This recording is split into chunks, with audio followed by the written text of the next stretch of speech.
Allez, bienvenue dans une nouvelle vidéo, un vlog. Je vais vous faire un petit tour de mon installation début 2025. Donc je vais vous présenter d'abord les strings de panneaux solaires que j'ai. Alors ça c'est string 3, ce sont 4 panneaux de 530 watts crête de 2 mètres 100, voilà, sur une structure autoportée. Ils sont connectés à un chargeur solaire, un des SNRE dont je dispose, donc ça c'est string 3. Ils marchent bien en mi-saison, printemps et automne, vu leur inclinaison. Là-bas, vous avez String 4, qui est donc quasiment des panneaux verticaux, donc ils marchent très bien en ce moment, là, en hiver, là. Et ils produisent terriblement bien. Donc ce sont 5 panneaux de 430 ou 440 watts en Topcon, mais ils ne sont pas full black, voilà. Donc ça, c'est String 4 également connecté sur un autre SNRE dont je dispose, de chargeur solaire. Alors on continue les panneaux, vous avez ici, vous avez string 2, c'est exposition ouest, légèrement sud-ouest, vous voyez ils sont encore en partie à l'ombre, on est en fin de matinée. Alors c'est vrai qu'en hiver, quand le soleil est très bas, paradoxalement, j'ai le soleil un peu plus tôt, j'ai moins d'ombrage en hiver. Alors plus je vais vers l'été, plus j'ai des ombrages liés on va dire à la hauteur, à l'inclinaison du soleil.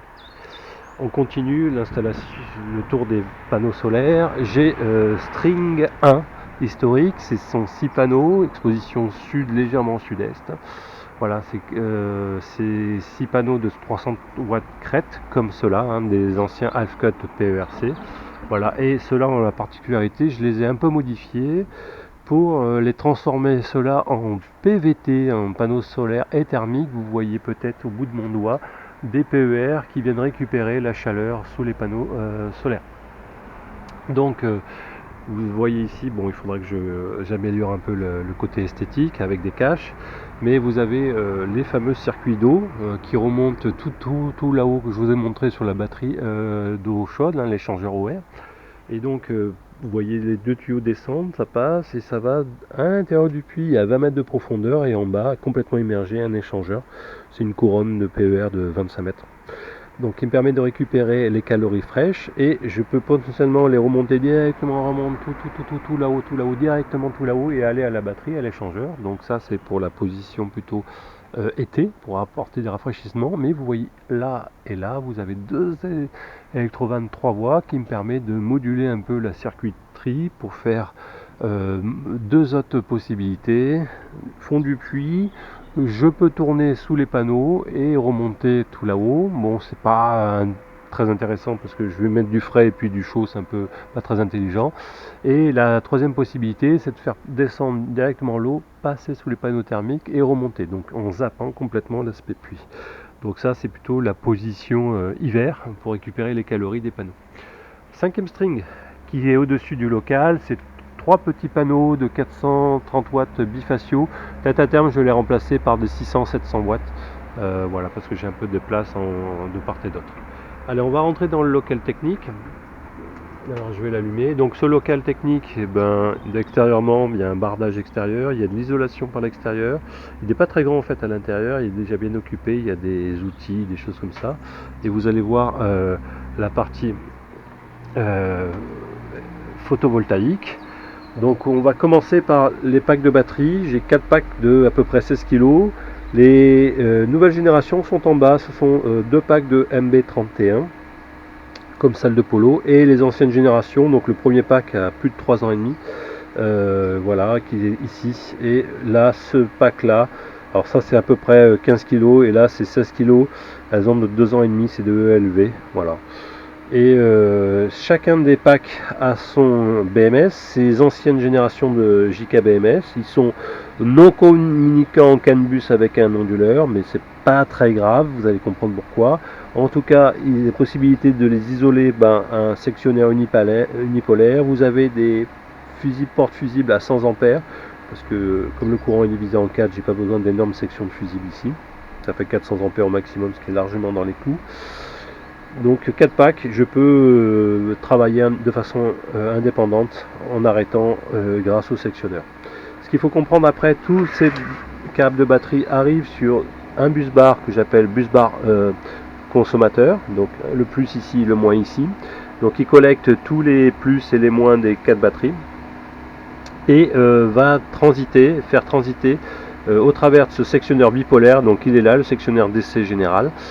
On va attaquer après un autre bus, un bus qui va collecter plutôt les générateurs. Alors qu'est-ce qui charge la batterie? Qui peut charger la batterie? C'est le DAIE avec les strings 1 et 2, puisqu'il est hybride, et aussi les deux SNRE, qui sont deux chargeurs solaires, aussi capables de charger la batterie sur string 3 et 4 respectivement. Vous voyez ici, la verticale produit 1600 watts en ce moment, et l'autre, la pas inclinée, l'autoportée, à 1100 watts. Donc voici ce qui peut charger des batteries, et vous avez ici un onduleur Sofar, donc qui lui produit de l'AC.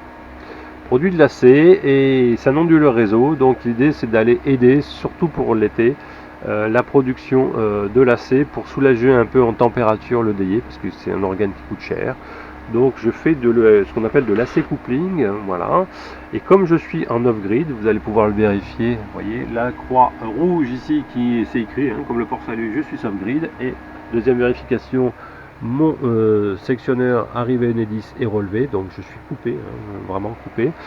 Et quand vous voulez faire fonctionner un onduleur réseau lorsque votre maison est en off-grid, eh ben, il n'y a pas de 36 000 possibilités, il faut que quelqu'un lui génère pour lui du 50 Hz, et c'est bien le DAIE qui lui simule la présence de la porteuse à 50 Hz pour qu'il démarre en production. En plus, il faut savoir que vous devez gérer le problème de la fin de charge de la batterie. Donc vous avez également deux possibilités. Soit c'est le DAIE qui augmente la fréquence du 52 Hz à 52 Hz pour faire arrêter l'onduleur réseau ou les micro-onduleurs. Soit alors vous disposez d'un onduleur réseau qui est capable de gérer son non-injection. Ici c'est le cas au travers de cette pince périmétrique qui vient s'adapter vraiment à ce que le DAIE a besoin en production. Donc vous voyez par exemple ici il ne produit qu'en ce moment parce que la batterie est chargée, ou on passe de où l'onduleur, j'ai pas besoin de beaucoup de production, il ne produit que 220 watts en ce moment, alors que je pourrais produire 800 watts sans aucun souci dessus. Donc toute cette régulation se fait grâce à cette pince ici, connectée sur le load du DAIE. On va maintenant s'intéresser sur la partie droite. Donc vous avez ici le pan routeur solaire off-grid. Donc je précise, je pèse mes mots off-grid. Ça veut dire qu'ici la régulation, ce qui est envoyé par exemple dans un ballon d'eau chaude ou une charge résistive, se fait sur le mesure du flux de courant qui va à la batterie. Donc ici par exemple, ça peut être fait par ça, ou ça peut être fait par le Smart Shunt ici, en cas présent, ou par la pince dédiée qui vous voyez ici. J'espère que vous allez la voir. Vous avez une autre pince, donc trois pinces qui mesurent, ou trois dispositifs qui mesurent le flux de courant d'intensité au niveau batterie.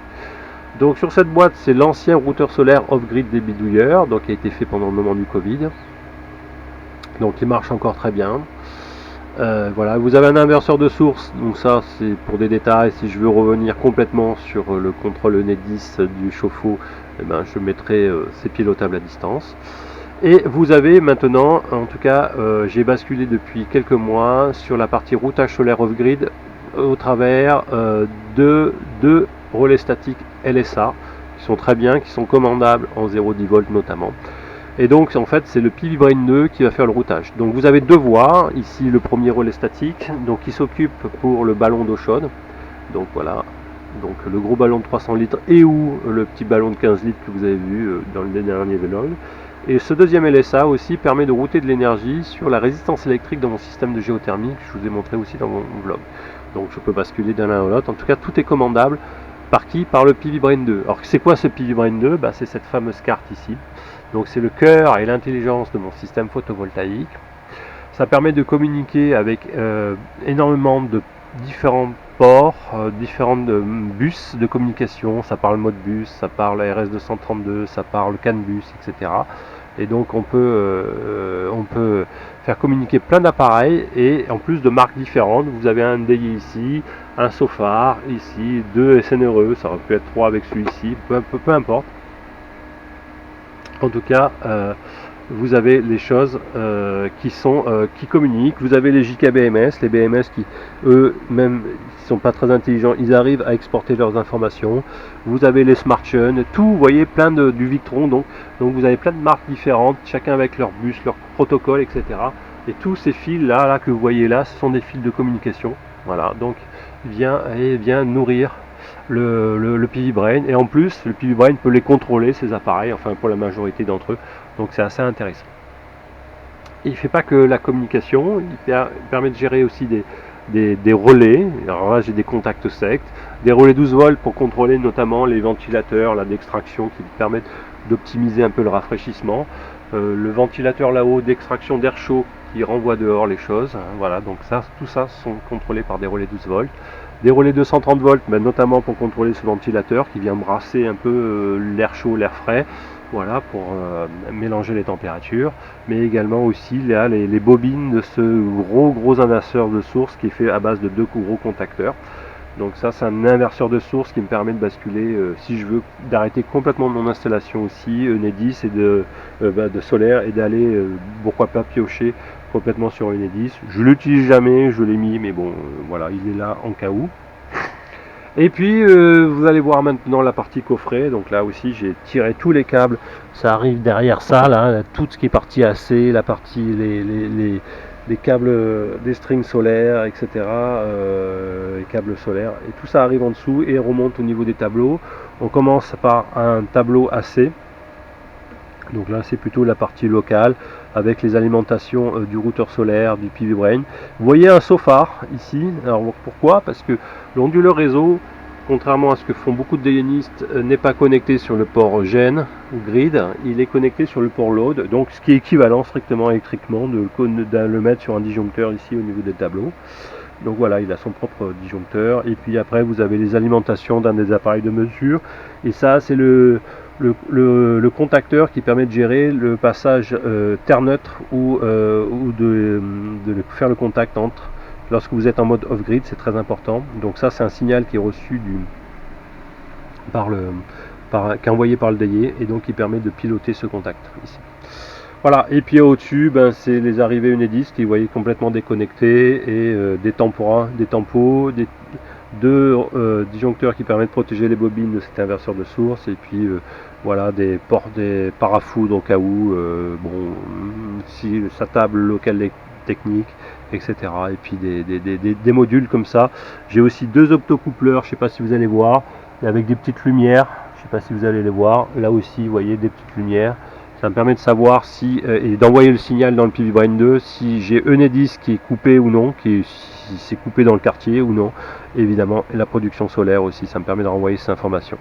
Donc sur quelle source d'énergie je suis en train de tourner, sachant que normalement, depuis des mois, cette entrée-là, elle est jamais démarrée.